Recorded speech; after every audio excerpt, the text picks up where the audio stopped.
کہ فجر کی نماز جب آپ پڑھ لیتے ہیں، فجر پڑھنے کے بعد آپ نے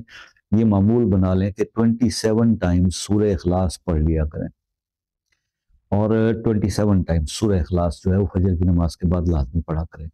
اس کے بعد آپ یہ اپنی ہیبٹ بنائیں کہ جب آپ ظہر کی نماز پڑھیں تو ظہر کی نماز کے بعد آپ 27 ٹائمز جو ہے وہ سورہ علم نشرہ پڑھا کریں، اور یہ سورہ اخلاص بھی علم نشرہ بھی آگے پیچھے درود شریف کے ساتھ اور ایک دفعہ پڑھ لیں اور اپنے سینے پہ دم کریں۔ اور اسی طرح عصر کی نماز کے بعد آفٹر عصر آپ 27 ٹائمز سورہ نصر، اذا جاء نصر اللہ والفتح، یہ والی سورت جو ہے سورہ مبارکہ، اس کو 27 ٹائمز پڑھیں۔ اور عشاء کی نماز کے بعد مغربی ٹائم اگر آپ کو ملتا ہے، مغرب کی نماز کے بعد استغفار کیا کریں جتنا ہو سکے، اور عشاء کی نماز کے بعد آپ نے سورہ واقعہ، سورہ ملک اور سورہ کاف، یہ میں پہلے بھی بتا چکا ہوں، اس کی ترتیب بنائیں۔